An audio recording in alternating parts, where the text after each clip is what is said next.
Well, hello everyone and welcome back to WDSportz, bringing you coverage of this game between G7 FC and Tower United. G7 lineup with Sam Reeves and George Reeves, the brothers, playing together, and I don't usually get to say this while commentating, but the number 16 for G7, Edson Jr., I used to play with at Step 7, so good to see him out there today. Wish him the best of luck as he faces a Tower United side that features the likes of David Smith in the number 10 role. And number 9 up front for them, Abubakar Mohammed. So a lovely day for it. And G7 kick off in their white strip, kicking from right to left.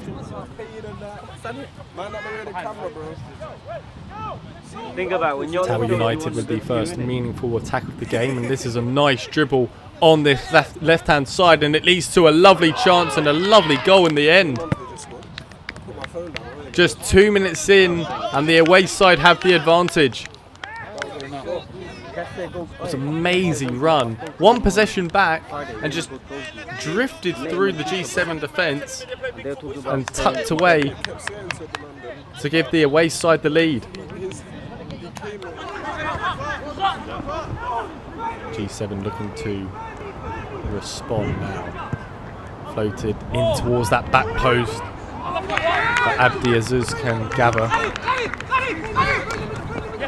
Mohammed loses possession. G7 driving at the Tower United defence. In towards Reeves in the middle of the field. It's out for a corner.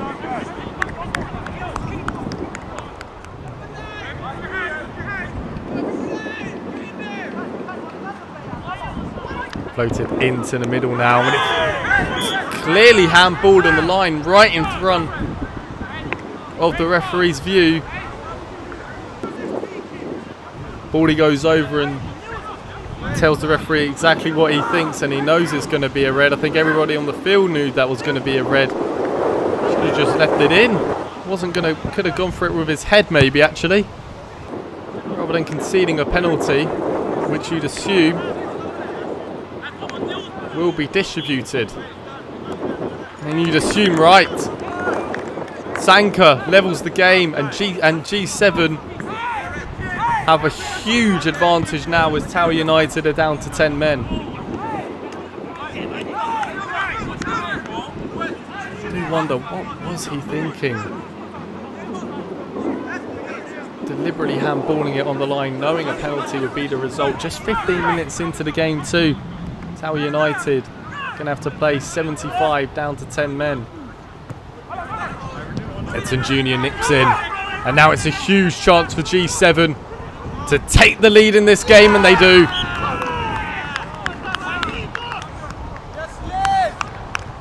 Junior nipping in,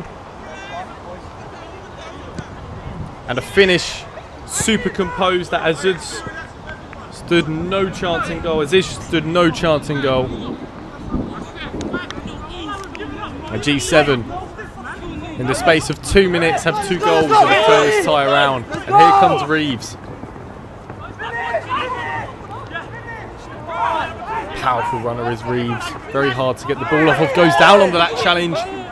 Referee not giving a penalty this time.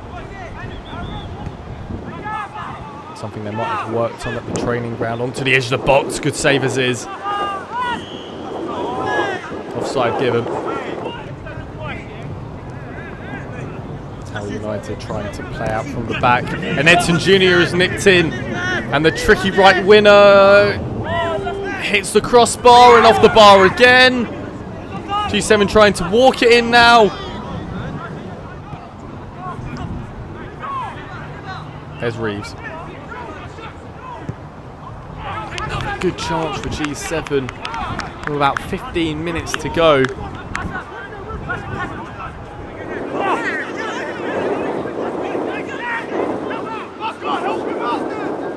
Abdi Mohammed trying to get half goes down under the challenge. I think that's just on the edge of the box.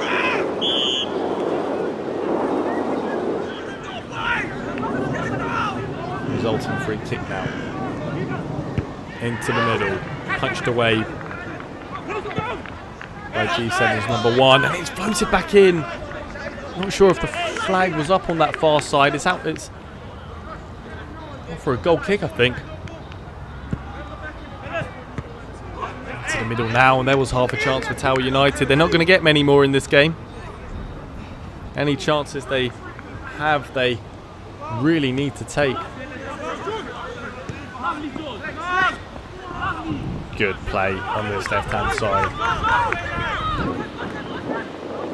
Plenty of players forward now for G7. And it's turned home. Cooley. George Reeves gets his name on the score sheet. And just before half-time, G7 have a 2-goal cushion.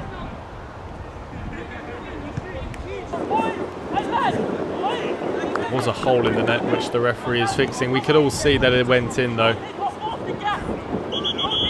Nicely finished on his left foot into that far corner. Nice interception by Scott. There is half time. Referee blowing up a little bit early.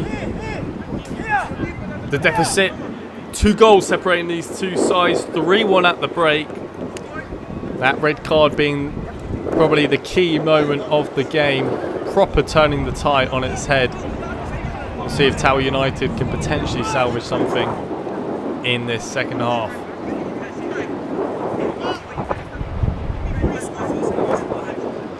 Let's take it ready to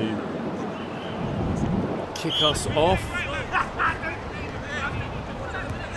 Another 45 minutes to play. Sun's still out.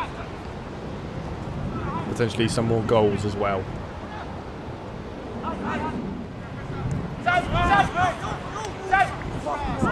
Intervened in the middle. Looks like a free kick to G7. Referee just says it was a collision between two players. And now Tower United have a good chance here.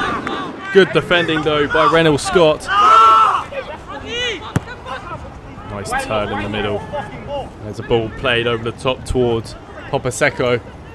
Trying to use his body well. Trying to win another penalty. Once again the referee not interested in giving these.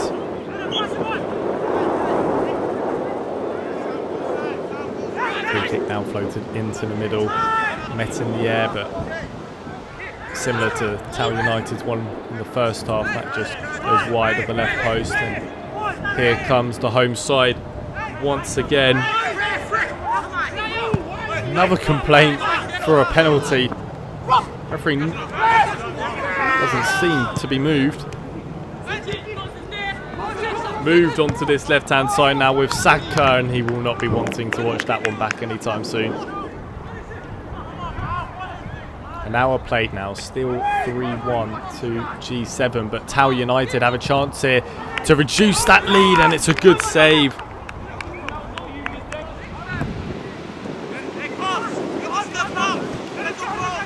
Slight mix-up at the back here, and the away side have half a chance.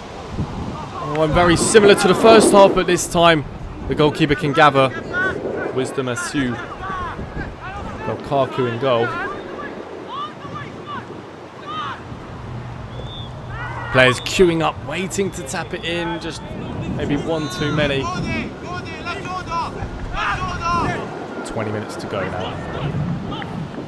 Edson Jr. Nice feet. Nice shot, and once again he hits the crossbar. You can see his frustration.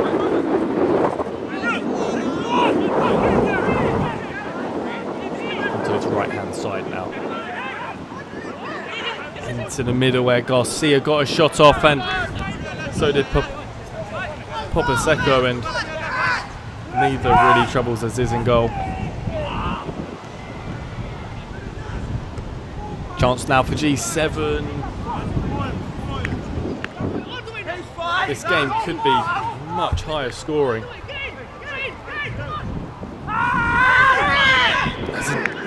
Player goes down in the area, and I think he's pointing to the spot. A collision coming together. Given how many penalties G7 have asked for in this game, and now Tower United have the chance to lower the deficit by 1. 3-2 now. I mean, an arrow off a penalty right into that top right corner. Broke the net in the end.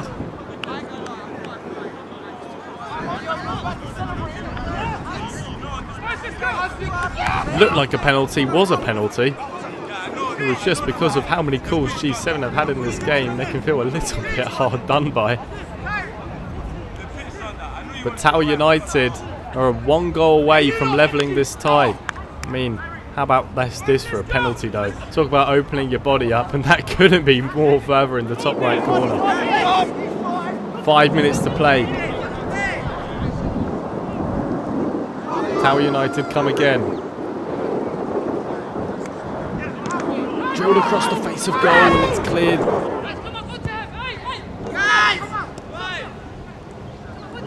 Here comes G7 again. Looking to create half a yard.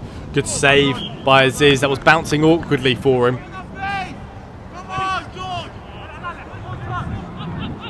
It's a very convincing clearance there.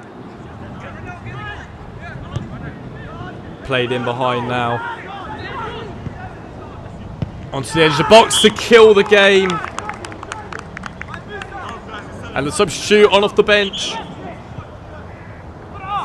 gives that 2-goal deficit that they desperately needed and puts this game out of sight now for Tower United.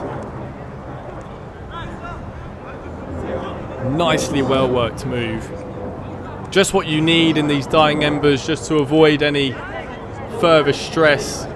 Given Tower United have been down to 10 men, they have done really, really well, to be fair to them. But it's the home side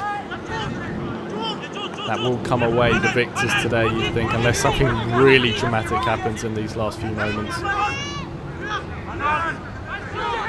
Seeing the tie out now, Garcia with a long shot.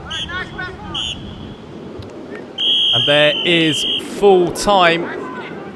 G7 coming out winners 4-2 there, as I mentioned at half-time. The red card being the huge turning point. And some excellent performances all around and some entertaining football on show too. Well, I hope you enjoyed that one. I've been Lewis Henderson, and we'll see you next time.